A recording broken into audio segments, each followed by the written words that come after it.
We now proceed with the post-lunch sessions, and the first session is our panel number 3 on autonomous cyber, AI and ML, revolutionizing the cyber defense. Now, before we start with the panel, I request all of you humbly to kindly keep your electronic devices in the silent mode or in the vibration mode and maintain the decorum inside the hall, and request all of you to kindly keep your lanyards and name cards in the front for efficient and quick networking and identification by your industry peers and colleagues. With that, ladies and gentlemen, we now begin with the post-lunch proceedings with our next panel session, panel number 3. Before I call on the honorable panel members and the moderator, a quick brief what exactly this panel is going to talk about. How artificial intelligence and cybersecurity can help you stop cyber attacks. Is the AI changing and challenging the cybersecurity industry? What the AI and machine learning can do for cybersecurity, new threat identification and prediction by AI, AI's role in cybersecurity and detecting cyber threats, and many more. So, ladies and gentlemen, without further ado, please help me welcome the honorable panel members in the order of the sequence. Joining us first, Mr. Subhash Singh Punjabi, CISO from Deepak Fertilisers and Petrochemicals. A big round of applause to Subhash ji. Welcome to the stage, Subhash ji. Please have a seat. Joining next in the panel, we have Mr. Deval Mazumdar, Cybersecurity Advisor from TJSB. A big round of applause to Deval ji. Welcome to the panel. Please have a seat, sir. Joining next in this panel, we have Mr. Awale Ajay, Head of IT from Aquapharm Chemical. A big round of applause to Mr. Ajay. Welcome to the panel, Ajay ji. Please have a seat. Joining next, we have Mr. Kishan Kendre, Head Information Security, Blue Star. A big round of applause to Mr. Kishan. Welcome to the panel. Please have your seat. Joining next in the panel, we have Mr. Sanjay Jaiswal, AVP and Head of Application, Nuvama Wealth. A big round of applause to Sanjay. Welcome to the panel. And now, ladies and gentlemen, would like to call the honorable moderator, Mr. Ashutosh Jain, industry expert on cybersecurity. A big round of applause to Ashutosh ji. Welcome to the panel, Ashutosh ji. So, Ashutosh ji, all over to you, and looking for a great session. Yeah, thank you. So, I'm sure we will actually have some takeaways for you. So, we will start with the panel, and we have an August panel here. We were thinking how best actually, to add value to those for the audience here. So, one of the very contemporary topic, what we have is artificial intelligence and machine learning, how exactly it can be used in cyber. A lot of boardrooms across the country, globally, nationally, are really thinking how best AI can be used and harnessed. AI is a very generic term. AI involves deep learning, AI involves autonomous systems, decision making, as well as creating that enabling environment where for everyone can actually harness the power of data, which many times is either ignored or passively used in terms of Excels or whatever. So people are really now getting conscious of the data sets, what they are having. But how to use it is a very big enigmatic question what every one of us has. And I'm sure that this panel will help address some of, if not all, but at least some of the critical things, the top of the mind, what we all have. So what we are essentially thinking is to divide this entire conversation in 3 parts. The first is how exactly the AI or ML is currently being used. What we are already using it in some shape and form. The second, how we can aspirationally use it, while it may not be very obvious to us that how we are already using it, but we can aspirationally, have some aspirations, even though seemingly very difficult or impossible, but at least how best we can use it. And the third is definitely some takeaways for our audience.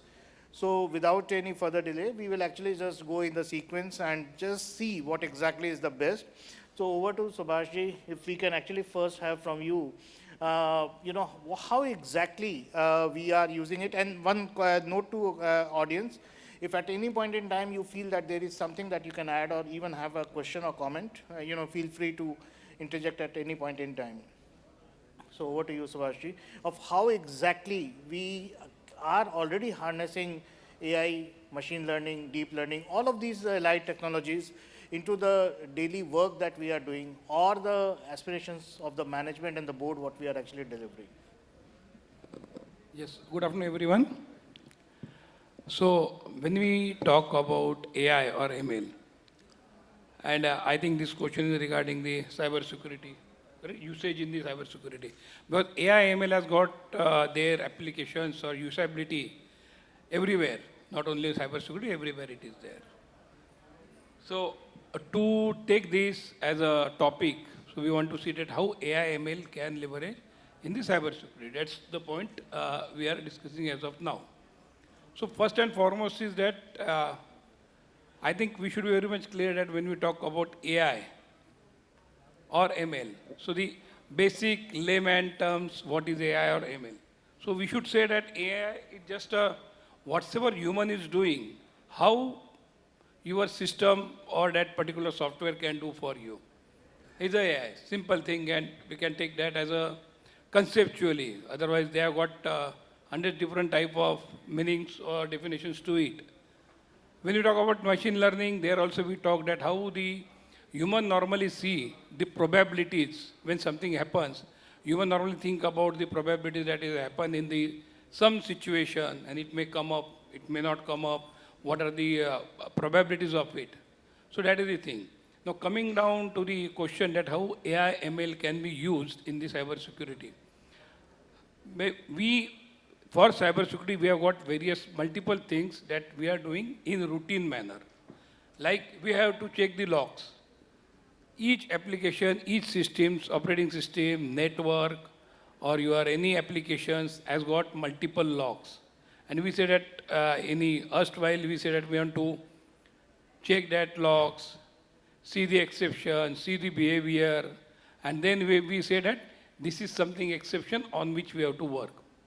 So AI is totally suitable in that where we can find out the anomalies in the log, because when we say log, so log is got everything, good, bad, everything, correct? And whatsoever we need, we are looking for something bad which is happening as a security so that we should work on it. And we have to have something on that on which we can do some act on it and prevent it. So in the log, in the AI, we can have that exceptions very easily without intervention of human. That is the first use case. Another thing, it's not only exceptions, but when we say artificial intelligence, means what? That whenever it has happened earlier or in what sense it has happened, which situation it has happened. So if some threat is there, so what are the probability that that threat will come again and when it will come? So possibilities, threat possibilities we can find out, we can get it from using the AI. And there are various tools, already they are leveraging this AI ML now. All these tools, if you talk about whatever is available in the market as of now. Maybe talk about Sentinel-1, CrowdStrike, Trend Micro, anything you take. So they have got maybe SIEM, SOAR. So SOAR is itself is the part of it, where whatsoever actions coming from your SOC or anything, that activity should be automated. That remediation should be automated. For that, mainly it is getting used. So that is the one part where we can use the AI into it. And these two things goes together when we talk about AI ML. So whatsoever learnings are there on that, our AI works. So when I talk about the probabilities, there the AI works. And basically when we say normal AI, so what I talk about is, what are the logs, how we can see the anomalies into it, behavioral into it, exceptions into it, and work on it. So this is the best case, what we can do in the using AI ML for our main security operations of day-to-day basis. Thank you. Good. So I'm just extrapolating what Subhash just mentioned. So there are two kinds of actually use cases, and I'm just setting the context for Deval and others. One is with respect to product. You buy a certain products, you get AI as a part of the package. And there are other products where unfortunately at this point in time, it might be actually not in their roadmap, or it might be there but at a good cost which you may not be ready to shell off. So essentially it means that you may not be able to use that capability in spite of the data set on which you are sitting has some potential where you can actually either use for predictive way of detecting, or seeing the anomaly is already there. So I would extend that conversation, ask Deval to actually, take up this, stretch the idea of what are those specific technologies where we are already using artificial intelligence or machine learning, which in turn is useful for what we are doing. Well, see, AI, though it's a buzzword now for a few years, but it has been there in existence in many of the products. When you talk about security products, we'll limit our conversation to security products. So when you talk about next gen, that all these next gen products like IPS and even the TLPs, these all have a large data set from where they learn from certain patterns and highlight the anomalies and alerts. They flag, let's say, out of thousands of alerts, they flag, reduce it down to about a few hundreds or even, tens or twenties, where the analyst can actually focus on. Now, AI has been there in the products. Now, the question is, how do we actually, make use of those products and take the benefit of the AI to address the issues that the organizations are facing. For example, what about those 10 alerts you get in a day and a security analyst is looking at it? Okay, there is a shift change, there is another security analyst, and that other person will look at those 10 alerts in a different way, because no two people, no two human minds can think the same way. So consistency. So there is one area where we can deploy AI to actually apply consistency to the way it analyzes the information and gives a consistent output. The second is about the volumes. If there are lots of volumes, again, with consistency to process that. And remember one thing, the difference between human and the machines is, machines are not, they don't understand sentiments. They don't understand people, so they can't really, they are not biased. Okay, there can always be attacks against the AI models of, injecting certain biases into the models, or if the training is flawed, then there might be some biases built into the models.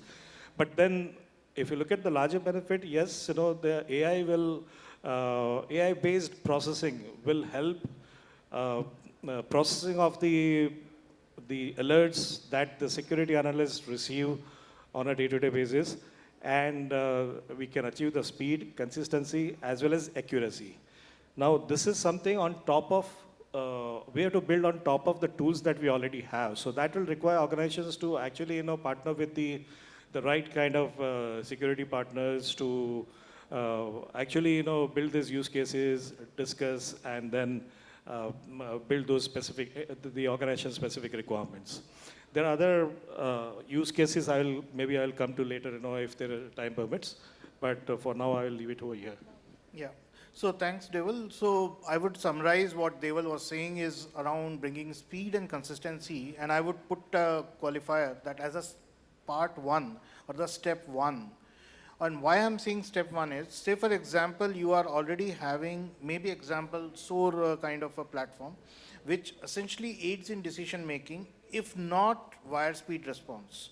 So aiding decision response system on top of a SIM would aid the SOC analyst at L2 or L3 to bring consistency and speed, what Deval was alluding to.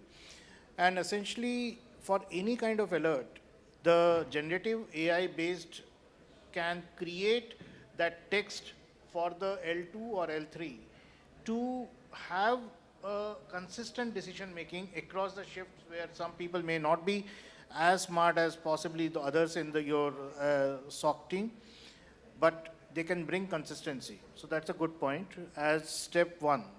The step two is, of course, the wire speed response, where you can bring that decision making at the human level to a machine level, which actually orchestration can bring not only the decisioning consistency, but also the actioning consistency and speed also. If there are any comments from, anybody at any point in time, I would request you to feel free to interject. But over to Ajay, if you can actually, bring your perspective from manufacturing industry, especially for what exactly are the opportunities which are already harnessing, or you see it being harnessed in the environment around you that you see. Yeah, sorry, thanks.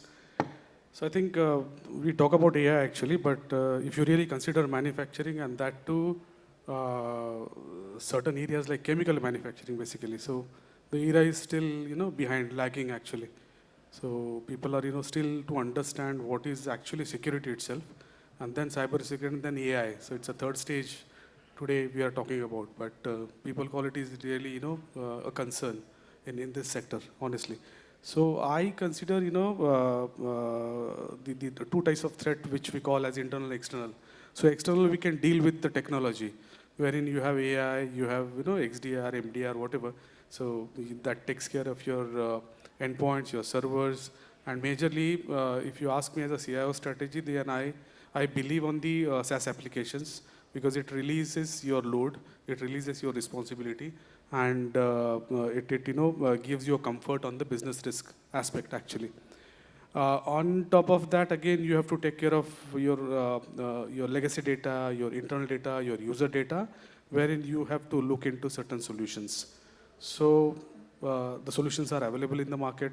You can adopt that. So, but the more important thing is user behavior, wherein there is some AI needs to be focused actually, and we are concentrating on that.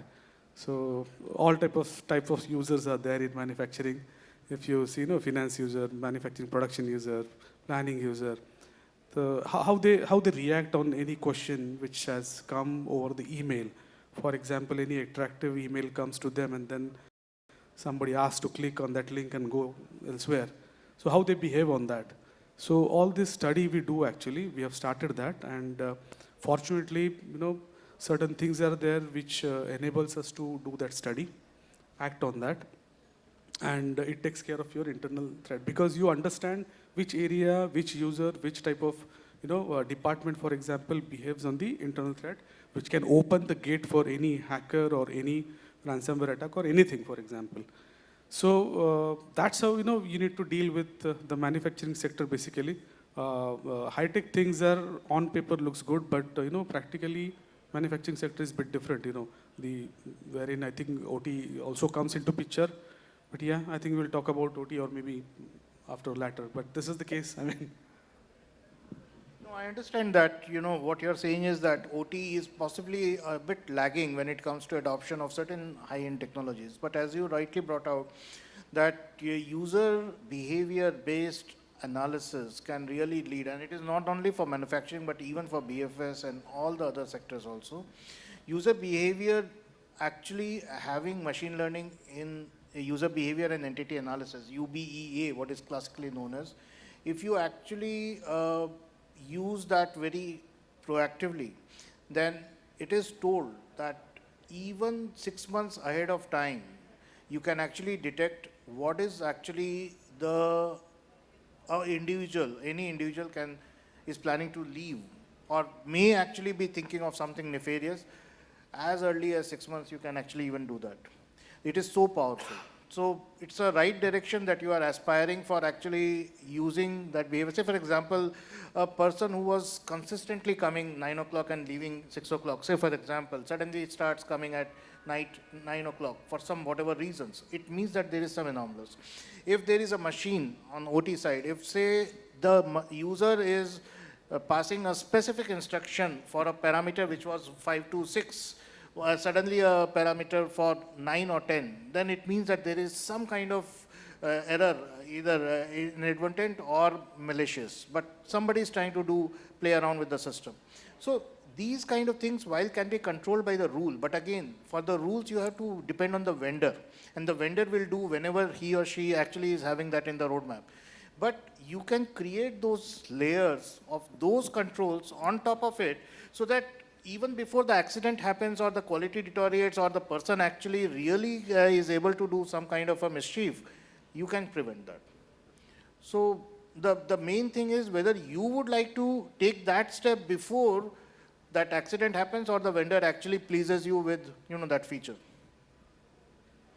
So over to you, Kishan. If you can share some of your thoughts of how exactly, a very deep area of AI can be harnessed, or you have seen it being harnessed. Yes, a couple of thoughts I will share it.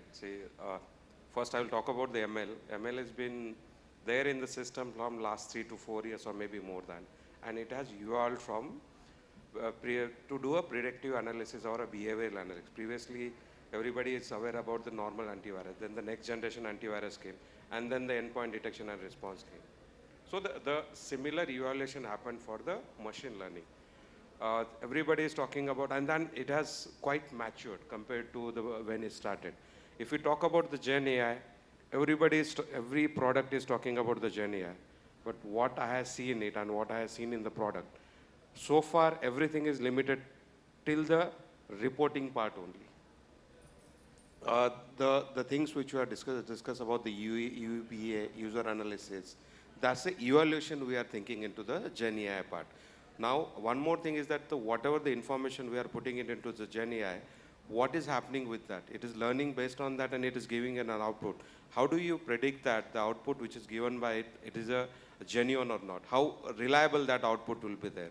And this by using, think about that Gen AI needs to evolve similar to the ML, where we can get the predictive analysis, we can, it can predict if certain attack vectors are coming into the picture, how it will detect that, how it will prevent that.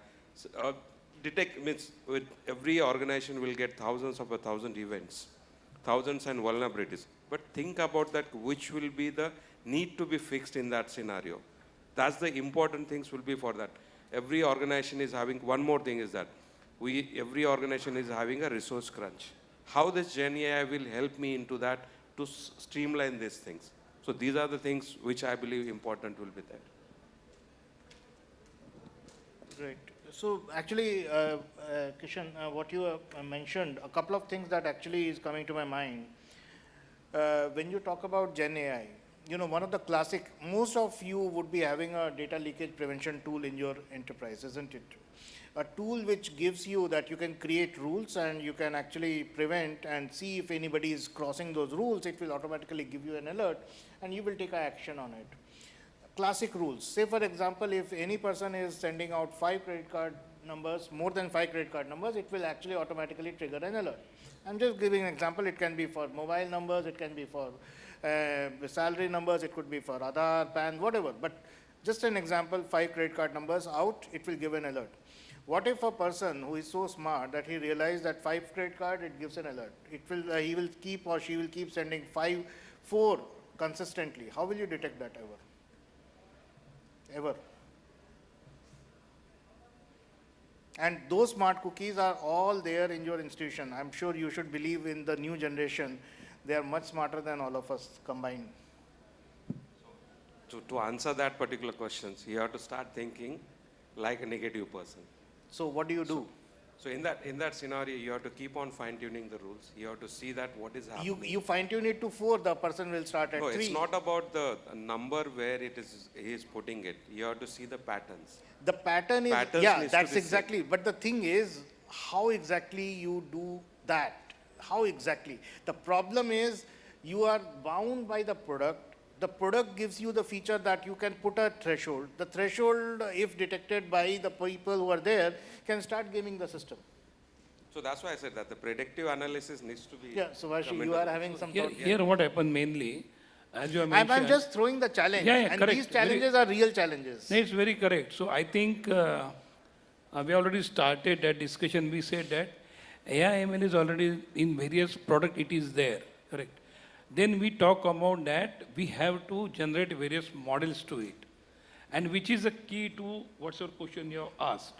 Because product has been designed, product, they are also doing their own R&D, they are developing, they are evaluating, everything is there, it's in evaluation phase. But at the same time, whatsoever model we have, because we should have that AI capability with us, and we have to tune that model saying that the basic rule, because it's a rule-based, what you talk, it's a rule-based. And rule-based is there since ages. When we talk about AI or Gen AI, it is above rule-based. So, system should understand or make some noise saying that whatever 5 we are saying at a stage, it is not happening, but it is happening 3, 2, sometimes 4, and the totality comes to it. So this is called an anomaly, what I have talked in earlier. This is called anomaly. So it is not going through the threshold, but the total whatsoever is coming up, it's somewhat alarming. And that has to be come through, because this is called again the behavioral or the system, how that system is working. Normally every day it's supposed that 10 number, 15 numbers, some numbers are there. And now that rule is not deviated of 5, but total number is 100, because we have got 24 hours. So it has not sent totally 5 at a time, maybe in the piece, but total number is alarming. So that way, that particular model so you are to be tuned aggregating, in. you are aggregating it against time. So instead of that time period, one instant, you are actually going it for aggregation against time. But what I'm essentially saying is that, a lot of people may rise to the challenge, may not rise to the challenge, and may not be aware of what might be happening. Hence, as a general practice, one of the things which is advisable is that wherever there is data, you should actually put certain people, and even the maybe interns also, just to look at that data and see if they can make some meaning out of it. Say, for example, if there are, such kind of data which is above, below the threshold, which is actually, getting passed, yes. Ask some person who is even most, the person who will look at the data and start making some mathematical thresholds and automatically come at conclusions that, there are some specific set of people who are playing with the game. This is not only in this, even in ransomware also. The same thing is happening. Wherever there are system calls, it creates a data where how many system calls are there for encryption. If the number of system calls exceeds certain threshold, that is exactly what most of the products are using. They are using the heuristics that normally the system calls for encryption is maybe 4 calls in a maybe period of 12 hours. If it exceeds that, then it automatically prevents that. The same technique is used in all the specific systems, but unfortunately, as I said, we are bound by products, and if they do, then we are capable. Instead of that, if we take a proactive step and take some steps in, so as you rightly said, that this is what we can do. But there are products. UEBA is a classic example. What it does is, it actually creates a threshold for every person of how many actually say encrypted files are being sent, how many prints are being sent, on a usual basis. If that threshold is crossed, it automatically sends an alarm or raises the risk score of that person or a machine. That's it. So you can actually make out that this machine or this person is creating some problem. We can look at that at an appropriate time. So just I will conclude. I think then you are talking about saying that each AI replaces the human. So I will say yes, but only the routine job. But it is not fully. So as you mentioned, AI will do his job, but somebody has to just supervise it. So the job, as I given explanation example of various log monitoring, all that things. So the basic things will be done by the AI, but what is happening, somebody has to see to it, what you have rightly said. So it is not that if we put the AI or ML something that we are reducing the human, eliminating the human. No, it's not possible. But definitely we are reducing, we are making, coming down to the human requirement for the repetitive task. There it is useful. That's all. Yeah, so just want to add, yeah.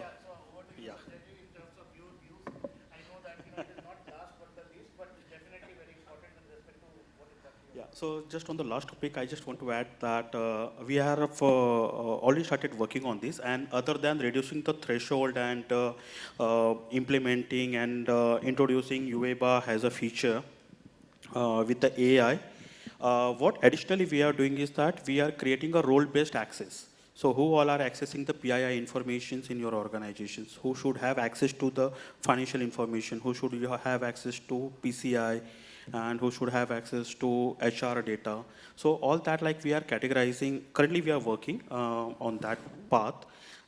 So with the help of this, at any point of time, if any of a non-user, like if I'm from the security, if I'm sending out any financial data, it should get triggered, irrespective of the threshold, irrespective of the behavior. Behavior and threshold will work when I have an access to. But initially, like we are working on preventing the access only.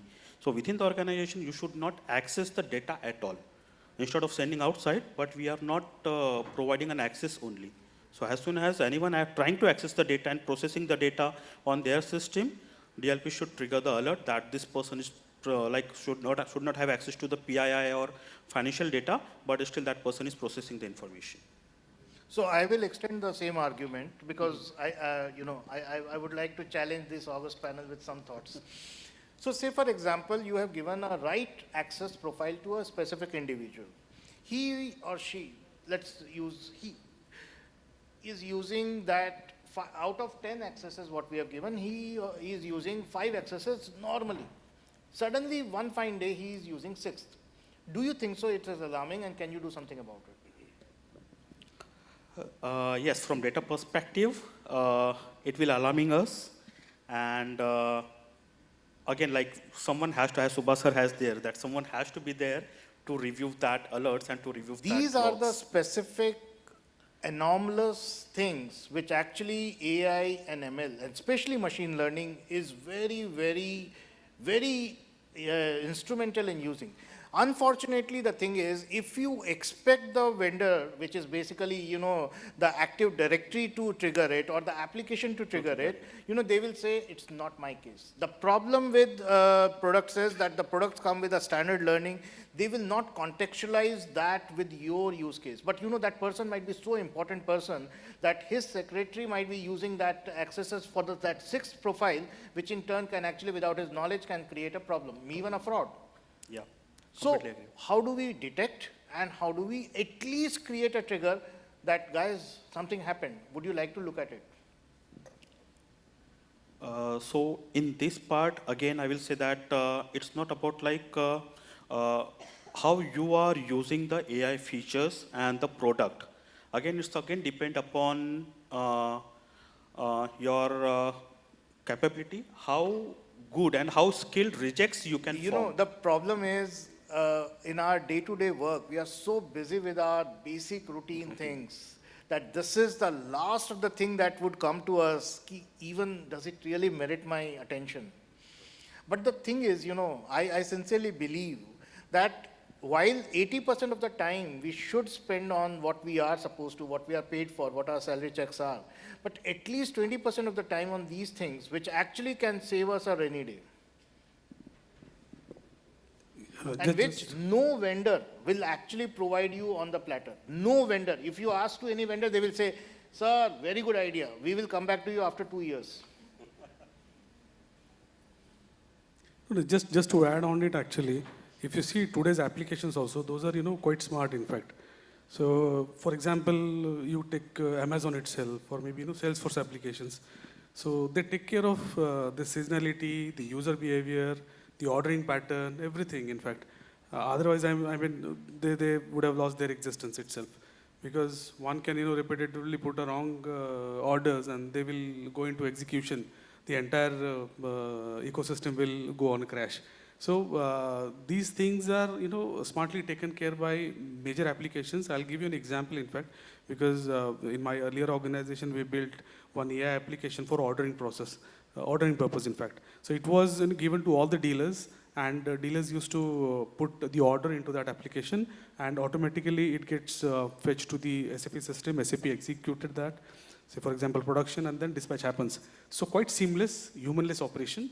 But yes, the factors were taken care, like how much order he can place on that application, whether it is repetitive, whether it is according to the seasonality, where if on Diwali he is putting 100 tons, and this Diwali is putting 10 tons, or maybe 1,000 tons, so it is not normal. So all these factors, So Ajay, apart from rules taken care. You are reminding me of some very basic fact. In so many years, I have seen so many frauds in my life tenure, and I have known about even further many more frauds. Every fraud gives some opportunity of an anomaly. Either it's a user which is anomalous, access which is anomalous, timing which is anomalous, quantity which is anomalous, value which is anomalous. there is something which is anomalous. The only thing is if you catch that anomaly in that period of time when it is actually, it can be prevented, it's well and good. Otherwise, it goes on. So GenAI needs to help in that scenario only, because ML is already detecting at a level, but it is not predicting that. Because today our problem is that how you are finding the anomalies once it happened. But before it happened, if you need to find it, then the GenAI only can help you in that. That 20% because he of is the going to time, learn that. Exactly. So that 20% of our time, if we commit ourselves, we will spend that to understand what good looks like. And then to define what is beyond that is bad. So what good looks like, say for example, I would just take the order processing, what he said. There are 5 people in the company who are supposed to do order processing, out of which only 3 people are regularly doing it, 2 people are hardly doing it. So those 3 people are actually the good. Anything beyond that is something which should create a trigger. It is not about the 7th person, please. It is only about those 5 people. Within that 5 people, only 3 people are using it, and hence that is good. It is not the 4th person also. So that context creation is exactly what demands our 20% of our time. So this is normally your contextual learning, and this also get trained by time to time. So even if, as you are mentioning, for various cases what we talk, actually it's a journey type of things. Once we start that, it itself get learned. When the more the data, it will learn more. So it's totally dependent on that. So if we talk about the cases as of now, so I think there will be the cases that we say this will not come into it, which is correct. And there may be some false positive. But the data whatsoever we are giving, so the basic thing is your data whatsoever you have got, the cases whatsoever we have, and how good your data is there. But nevertheless, I'm just suggesting here that we all should start that journey. We all should use this. Then only you can learn something from that. Exactly. But so if you say that this case is not coming, we'll not use this, then you will not go anywhere from that. Yeah. You should start somewhere. So very good point. What Subhash is rightly saying is that if you do nothing except you have an Excel of the data which is coming, you just average it out. Keep that averages on a weekly, monthly, whatever the frequency. And if you see the variation in that which is tending to some very obnoxious thing, then it clearly means that there is something going wrong. Example I'll give you. Everyone is having a SOC. Most of you are having a SOC which is running. There is a classic term of mean time to detect and mean time to resolve. Everyone, and by regulation also, now you have to actually measure that in BFSI. Non-BFSI, it's your will whether you measure it or not. If you start measuring it on week-to-week basis, and one fine week you suddenly find that your mean time to resolve has suddenly gone down from what must be 4 hours to suddenly 5 minutes, does it really raise an alarm? If yes, it means that you have a smart cookie who is just simply resolving after without looking at anything and just closing it. Sir, done. So basically, every data presents some opportunity till found. But very pertinent point, sir. Any other, maybe, it's not only for the panelists, but maybe if you have some thoughts which you must have seen, so maybe if we can have somebody taking the mic, please, if I can ask yeah, please, if you can just, a bit louder. Otherwise.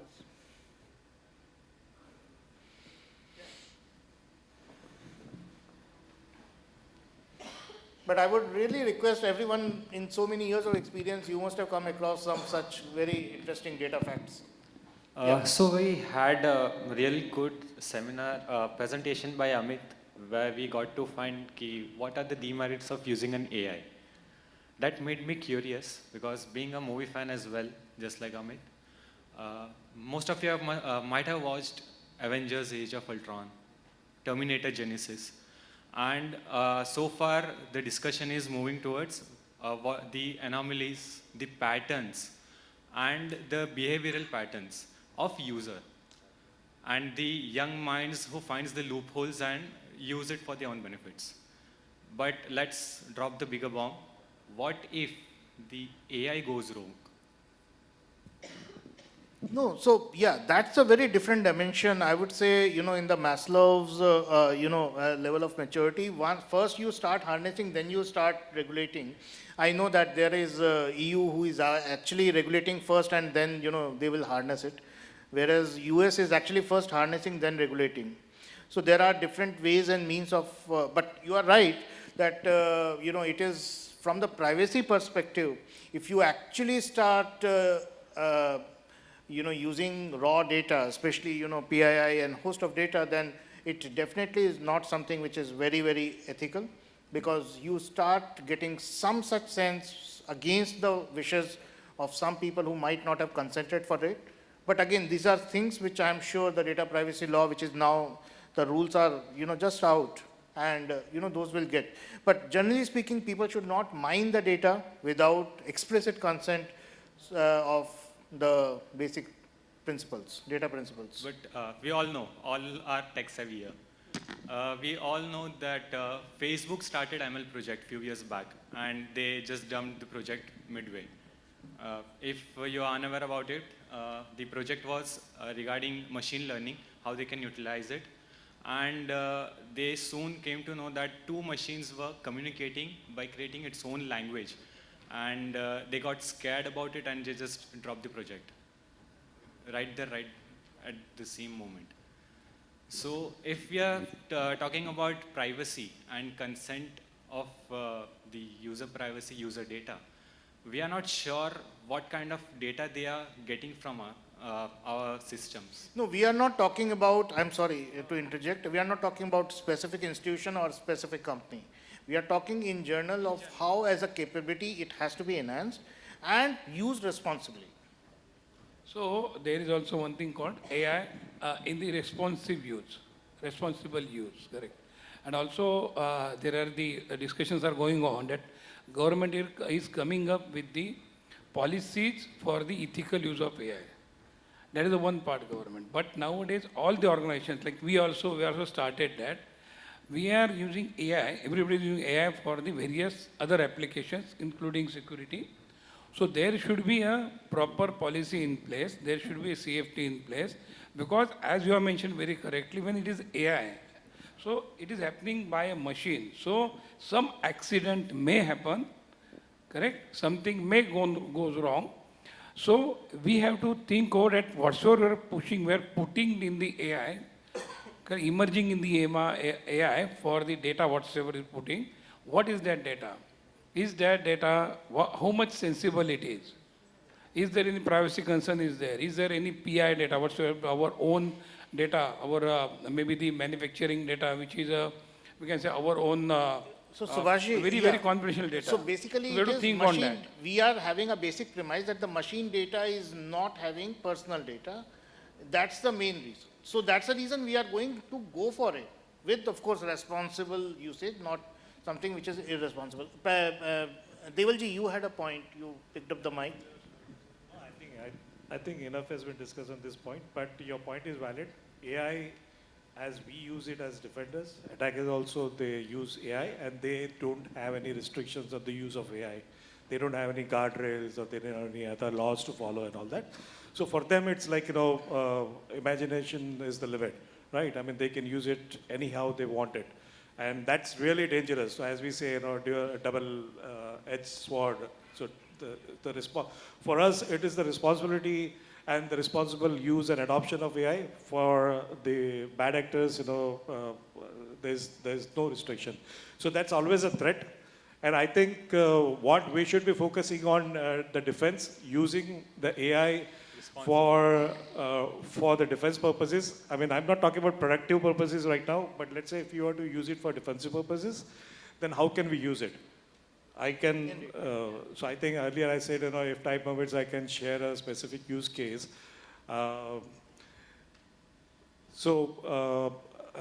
We all conduct penetration tests and AppSec on our internet-facing applications. So I'm giving a specific example here. Let's say one of the web-facing application, we find a SQL injection vulnerability. So typically, we just identify, flag that as a critical, And as per the policy, we have 15 days, 7 days, 30 days, whatever is the policy, we are supposed to close that within that time period.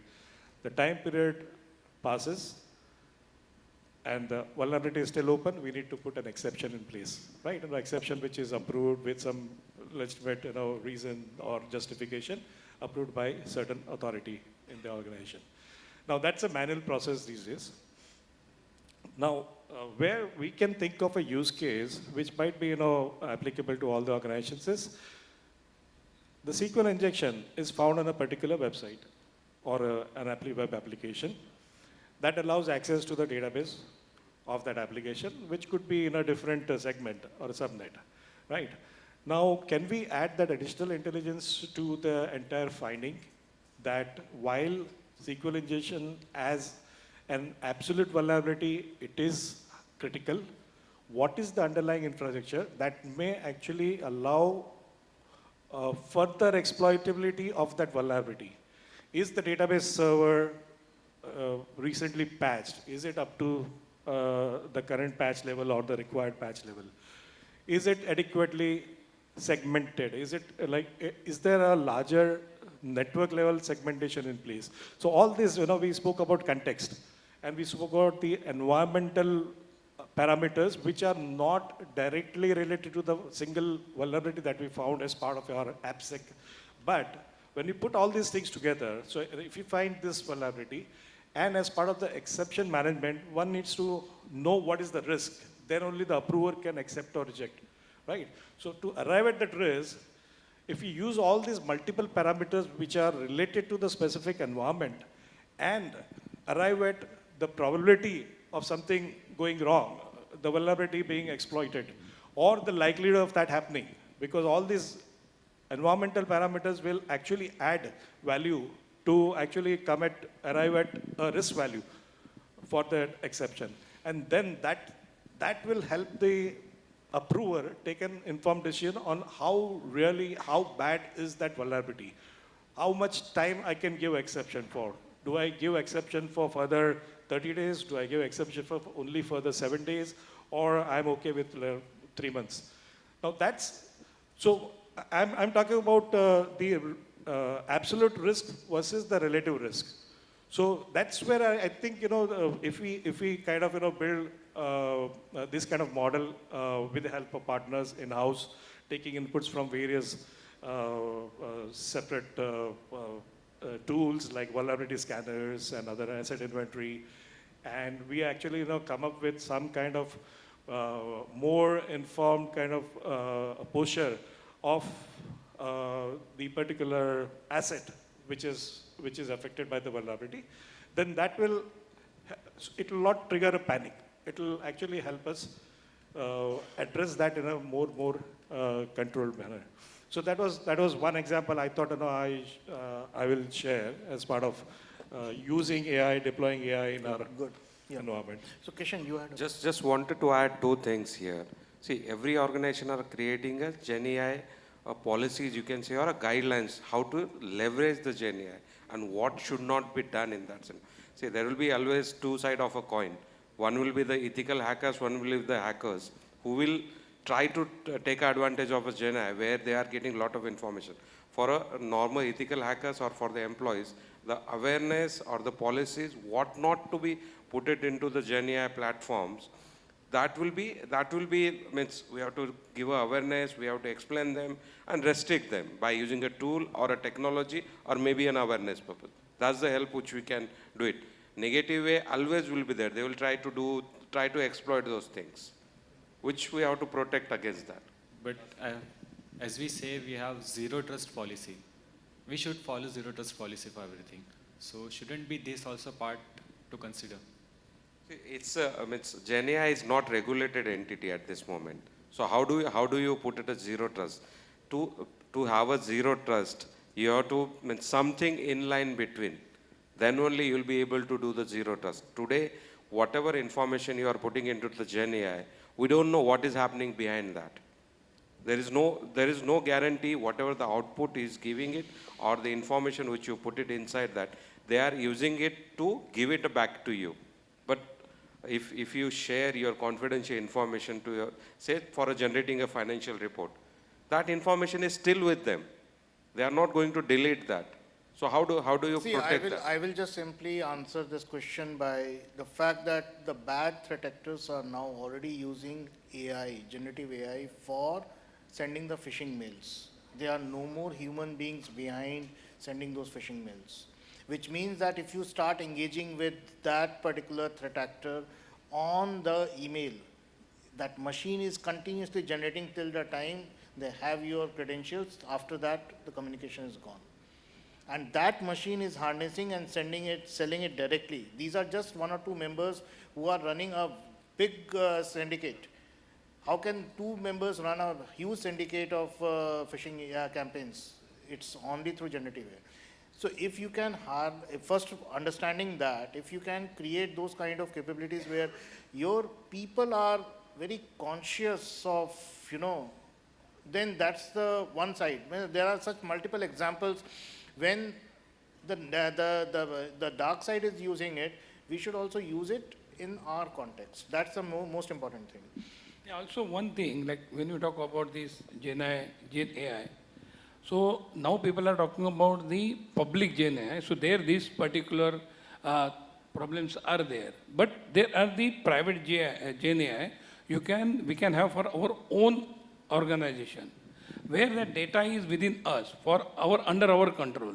So no other person, other organization, any other guy, public cannot ask that queries, do the query and get about data. So there are the ways to do. There is another dimension of cybersecurity from AI perspective is, where, now people are having their respective Llama models and other models within the specific institution only. You have to ensure that there are some threat models which are now getting created, not known at this point in time whether they have been exploited widely or not. Like, for example, training models, caching, poisoning, and host of actually different threat models which are there. I think creating a caution by the way of access control, avoiding, any kind of, the data injection, all of those controls are very important. So those are the things, one different dimension. Of course, we touched it very sketchily now, but those are the things that we have to take care. Definitely. But only for those institutions who are creating those internal capabilities as Subhash just mentioned. And there should be policy in organization that the people, the staff, or all the people should not use the public Gen AI like ChatGPT for the official purpose. Because they are not aware what will happen. So the other thing is very important is the awareness. So if you can give that awareness to the team there, what type of threats are there if you use your official data into a public Gen AI tools? What will happen? There are various Gen AI tools available. We know ChatGPT, so it's a open AI, whatever we said. So there are now various other engines are available. So if you put that data into it, so there is a risk. So that awareness is more important, I think so. Yeah, no, you are absolutely right. A lot of people, because it is so new and management is actually supporting, a lot of people are actually uploading such kind of very sensitive data of the institution without realizing that once actually it is prompted, then it is automatically, in the model. And it is available to others also who are having those access to public models, which is straight data leakage, nothing else, nothing short of that. So we have run out of time, but I would like to summarize with the permission of the August panel what we had, and I don't think except for one very enterprising, and thank you for your comments. So we didn't have anybody else who commented, which we were aspiring for more comments. So I would like to summarize this discussion what we had. One of the things we may take one or two questions if there are, then welcome. So Madam has got something. So there is one lady, maybe if we can. Yeah, but I think it's better to use mic. The mic is just coming. Hi, everyone. My name is Vibhuti. I'm a senior analyst at Toyin. So I have an interesting question.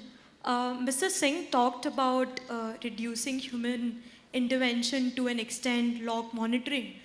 I'm just curious to understand, being a security leader, how comfortable are you to automate an incident response using a SOAR capabilities? I would go to the extent it is not about comfort, it is a necessity. Because if you do not have wire speed response, then those institutions are doomed to actually, have a hit which they may not be able to recover also. It's just the matter that people are not having the confidence on the machines, the decisioning that they would have, and that learning for both the machines first and then the leadership takes some time. So I will just clarify that. So you have asked about the SOAR, how confident we are. So as our other persons asked various queries about it and he has got some doubt, if AI fails, what will happen? If our what's our algorithm it fails, what will happen? So what we have done or how we have taken this as when we want to automate the things. So there are the algorithms, there are the ways to do what we want to automate. We should not automate all cases at a time. That is the one point. Other point, because when we say automate means what is happening is that we are getting some triggers from our SIEM or from our SOC saying that you block this particular port, block some website, correct? Now these are the things we are talking and these we are saying it's to automate. So threat is that it may be a false positive and it may stop your actual business work. That is the threat for any manufacturing industry. So what we have to do is that if in the daytime, we know that when we are there, correct? So some of the cases will happen automatically in daytime. If nighttime it is there, it will go for approval. Same thing. It will go directly for approval because we know that in nighttime we don't have our team there. If something happens, our business may get lost. In the daytime, it may happen automatically. We all are there, so it get resolved automatically. So it has to be go in a stage wise. We can't say that we have made the SOAR and it is totally rolled out in a day one. And even if after all that things also, we have to have a slicing to it. What type of things you have to automate? We can't automate everything. That particular tool has got capability, but we have to see our own risk into it, our business risk. And then we have to do that in a pattern-wise, what we need there. Thank you, Mr. Punjabi. I think we can take one last question given the interest of the time here. So, any further question, please raise your hand. But just one second. Yeah, please. I hope we answered you or you had a follow-on. Okay. Sure. So, any more question from the House? No, good. So I'll summarize quickly, again, this is basically something which is evolving, AI, machine learning. But I think there should be a very specific focus from cyber leaders to use and harness the data with the specific threats and with specific actions in mind, automation of actions in mind. Because if we choose not to do that and leave it to the vendors of what we have, then I think we will miss the bus or maybe we'll be hit by something which actually will be unfortunate. Creating a culture of everyone, and it is beyond cyber, wherever there is data, there is definitely some meaning for everyone, whomsoever is having that custody of the data. They should not be custodians, they should be actually harnessing it very meaningfully. I think that's the message which cyber leaders and everyone should take back and should actually become the champion of using that more efficiently. I think thanks everyone and thanks for bearing with us. Thank you so much. Ladies and gentlemen, big round of applause for this wonderful panel here. A big thank you to all the panel members and especially to Ashutosh ji for wonderfully moderating the session. Would request the panel members to kindly be on the stage. I would like to call on stage Mr. 𝑣𝒖𝒕𝒐𝒏𝒐𝒎𝒐𝒖𝒔 Sood from Zarthi. 𝑣𝒖𝒕𝒐𝒏𝒐𝒎𝒐𝒖𝒔 if you could kindly come and do the honors of felicitating this wonderful panel here. 𝑣𝒖𝒕𝒐𝒏𝒐𝒎𝒐𝒖𝒔, please.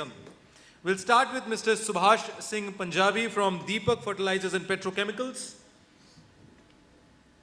A big round of applause to Mr. Subhash Singh Punjabi for his wonderful contribution in the panel session.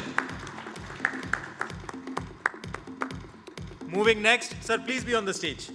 Moving next, Mr. Deval Mazumdar from TJSB. A big round of applause to Mr. Deval Mazumdar for his wonderful contribution in the panel.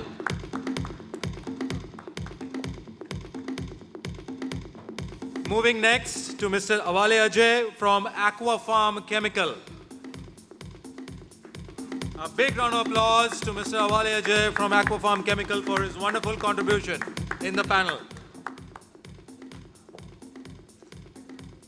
Moving next to Mr. Kishan Kendre from Blue Star. A big round of applause to Mr. Kishan Kendre for his wonderful contribution in the panel.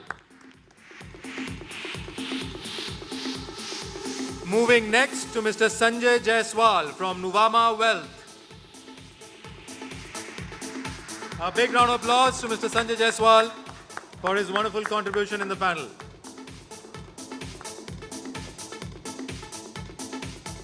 And now our honorable panel moderator, Mr. Ashutosh Jain.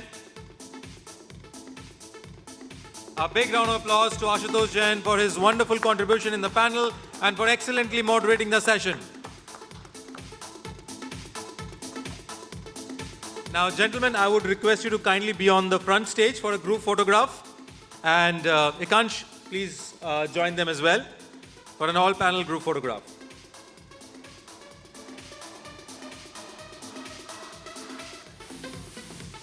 Ladies and gentlemen, big round of applause again for this wonderful panel of experts here. We just had a fantastic session of almost an hour on autonomous cyber, AI and ML.